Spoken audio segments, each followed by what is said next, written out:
Good morning and welcome to TVP World News. I'm Diana Skaya. The new European commissioners are set to be voted on during the European Parliament's plenary session. Now, this means that Ursula von der Leyen's executive team could begin tackling major issues as soon as next week.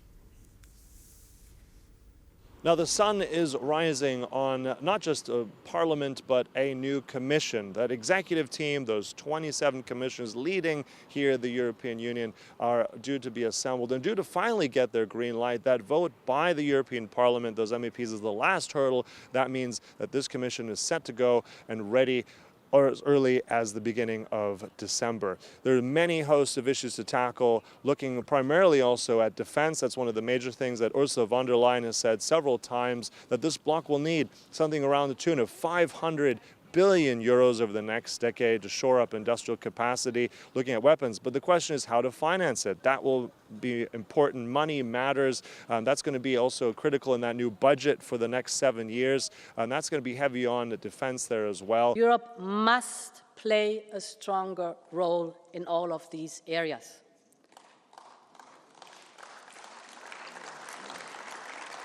We have a duty to help that destruction and loss come to an end. And strengthen our security is all the more important in a world as contested and fragile as it is today. A world in which I believe Europe is needed more than ever. Looking at how to make Europe more competitive, looking at how to revamp and try to make the sluggish economy in Europe more competitive against China and the likes of the United States. That relationship also with the United States under Donald Trump, that will also be something that this commission has to deal with. But it's certainly going to be a plate full of key items. But one thing that we've seen also is at the right here, in terms of the ECR, that has been also one of the winners here, looking at being part of the process, part of supporting policies of the center parties, the EPP. So different dynamic, but many issues on the agenda for this new commission. That's Sasha Farbach for TVP World in Strasbourg. Before getting on a plane to Sweden to attend the Nordic-Baltic summit, Polish Prime Minister Donald Tusk spoke to journalists about the topics he will be discussing at the gathering in Harpsund. Let's take a listen.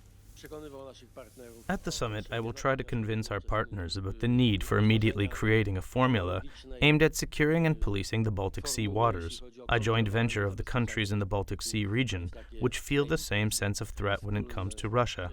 I will also discuss the need for a new perspective, although somehow still traditional, on the sources of Europe's power. The most important political and also psychological task before all of Europe today, and Poland can and will play a key role here, is to reawaken European ambitions. There is no need for Europe as a whole to feel inferior to anyone.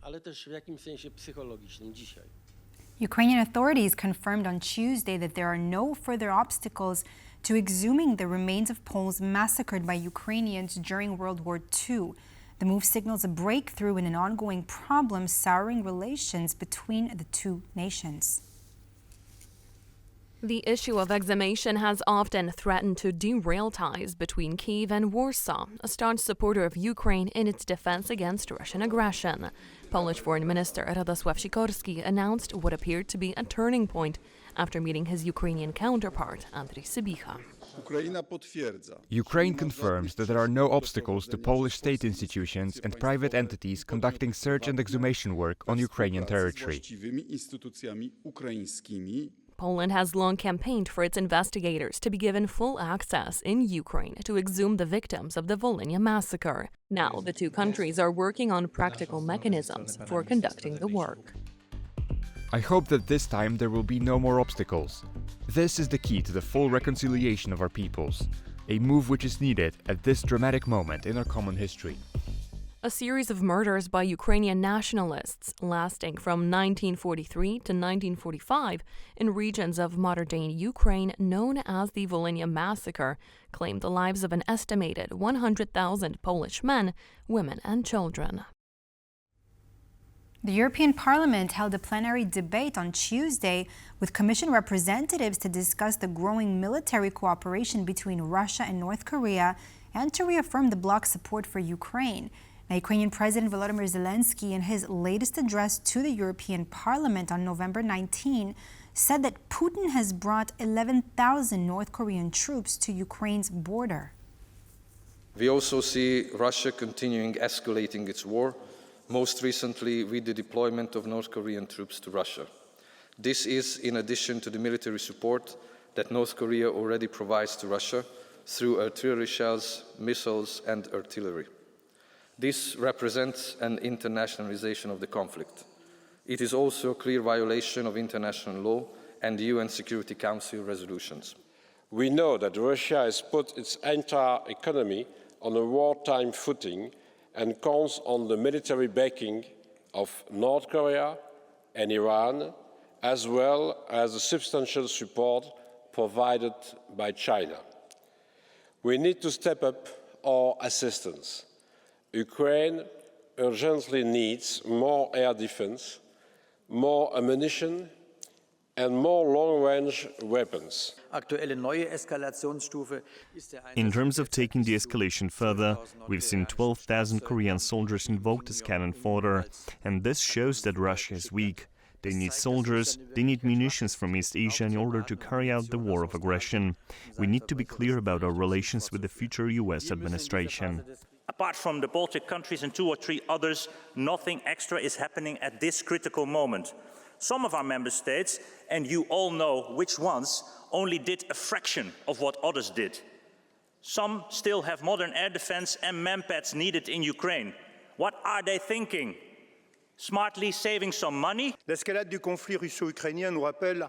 The Russia-Ukraine conflict recalls the urgency of focusing on one objective: peace.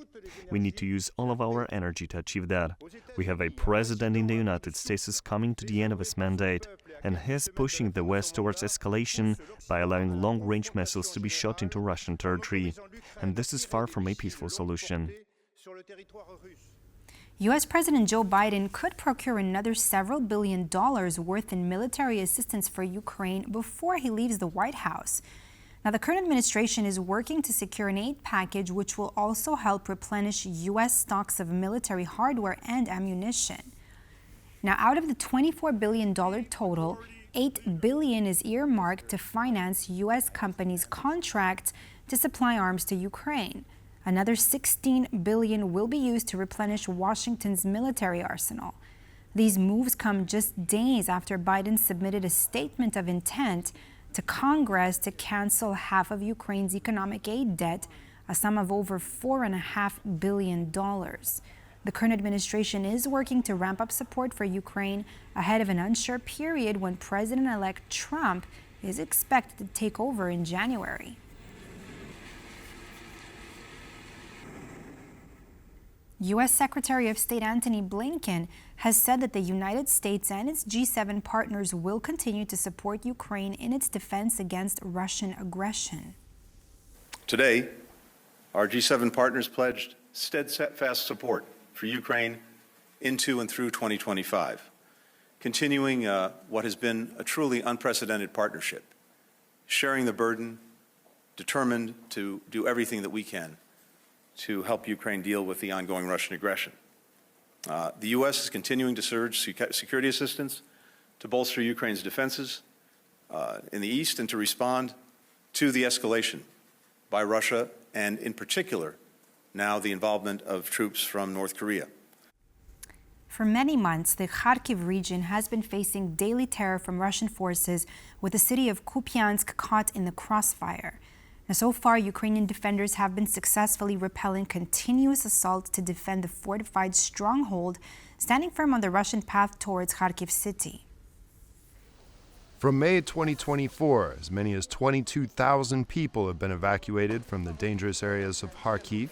And ever since, cities such as Kupiansk have turned into sprawls of lifeless concrete buildings, constantly targeted by the Russians.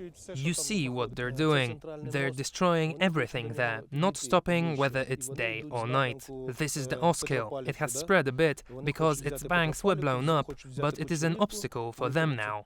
Oskil, the river that Commander Dmytro was just pointing at, has been vital for Ukraine. They want to cross to the right bank and take control of the Kupiansk-Kharkiv direction. The Russians have crossed the Oskil once before. Kupiansk was captured early in the war and then liberated by Ukrainian forces in the famous Kharkiv offensive in autumn of 2022. Since then, artillery and drones built locally or sent by allies have been crucial for blocking Russia's major attempts at advancing. The enemy's armored vehicles have not been in use much, as their recent unsuccessful assaults have proven that this approach doesn't work. Vehicles can also be destroyed at longer range, and if they reach the first line, they are destroyed by artillery and our drone systems. However, Russia is also relying on more old-school methods. The mode of the assaults has now shifted more toward infantry, concentrating troops and then storming with smaller units. Assaults using solely infantry are mostly costly for the Russians, but they also take their toll on the Ukrainians. It has always been tough here, and about a month ago they started pressing us more. They flanked us on the right and are constantly pressuring us. It can't be said that it ever got worse, because the pressure has always been constant. Is the fatigue starting to show? Yes, the fatigue is really starting to show. There's mental exhaustion and a slight decline in strength, both physically and psychologically. The Lithuanian General Prosecutor's office is leading one of two investigations into the DHL cargo plane crash near Vilnius airport. Now, the aircraft's flight data recorders have been found and will be examined. No evidence of terrorism or sabotage has been found so far. Now, the cause of the crash may be technical malfunctions or pilot error. The plane crashed on approach to Vilnius airport early Monday, killing one person on board. The plane did not fall from the sky. It did not fall directly down. It's obvious that such a situation indicates that maybe some accepting technical possibilities were wrong. Maybe some technical problems or interference were in the aircraft. Maybe some neglect. But this is a research hypothesis that allows us to get direction for the investigation, which needs to be investigated. The objective signs, which we have determined so far, allow us to investigate in the direction that we do. If we determine some objective data which allows us to continue on another path, we will do so. At the moment, we cannot talk in assumptions. Tuesday evening protests in Albania were met with a strong response from the police, with officers using tear gas and water cannons to disperse the crowds. Now, hundreds of opposition protesters took to the streets accusing the government of corruption. Demonstrators in Tirana demanded the current government to be replaced with a technocratic caretaker administration. Now, the protesters said they were engaged in a campaign of civil disobedience against Prime Minister Edi Rama.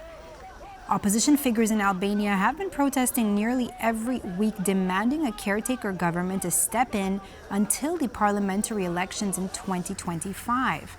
Leaders of Albania's two major opposition parties, Sali Berisha and Ilir Meta, have been indicted on corruption charges. However, both deny the accusations. Two officials from the Democratic Party and Freedom Party, respectively, say the charges have been orchestrated by Prime Minister Edi Rama.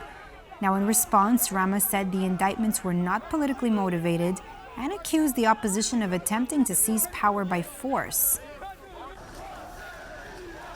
And now on to breaking news from the Middle East. A ceasefire between Israel and Hezbollah has come into effect. Now, the agreement ends nearly 14 months of conflict between the two sides in Lebanon. Now, the ceasefire began at 4 a.m. Israeli time on Wednesday, following an announcement by Israel, France, and the United States the previous evening. And U.S. President Joe Biden described the agreement as a permanent cessation of hostilities. Despite the truce, though, both sides engaged in attacks up until shortly before the ceasefire took effect. After the pact was formalized, Israeli Prime Minister Benjamin Netanyahu warned that Israel would respond decisively if Hezbollah violates any part of the agreement. From what we know so far, the IDF is set to withdraw troops over a period of 60 days. I just spoke with the Prime Minister of Israel and Lebanon.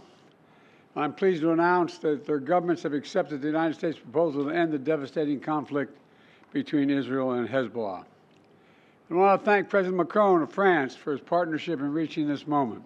The United States remains prepared to conclude a set of historic deals with Saudi Arabia, to include a security pact and economic assurances, together with a credible pathway for establishing a Palestinian state and the full normalization of relations between Saudi Arabia and Israel. And moving on to the world of sports, where Polish football star Robert Lewandowski has just crossed a major milestone, surpassing 100 goals in the Champions League. Now, after last night's game against Brest, Lewandowski has 101 goals in 125 games for Borussia Dortmund, Bayern Munich, and now FC Barcelona. Now, Lewandowski's achievement puts him in elite company alongside Cristiano Ronaldo and Lionel Messi, who boast 141 and 129 goals respectively in the Champions League. At the same time, he became the second quickest player to reach 100. It took Messi just 123 games to mark the same achievement. Last night's victory brought Barcelona to second place in the 36-team league, 1 point behind Inter Milan, and level with third-place Liverpool, who host Real Madrid on Wednesday. And that's all for this edition of World News here on TVP World. I'm Diana Skaya. Thanks for watching.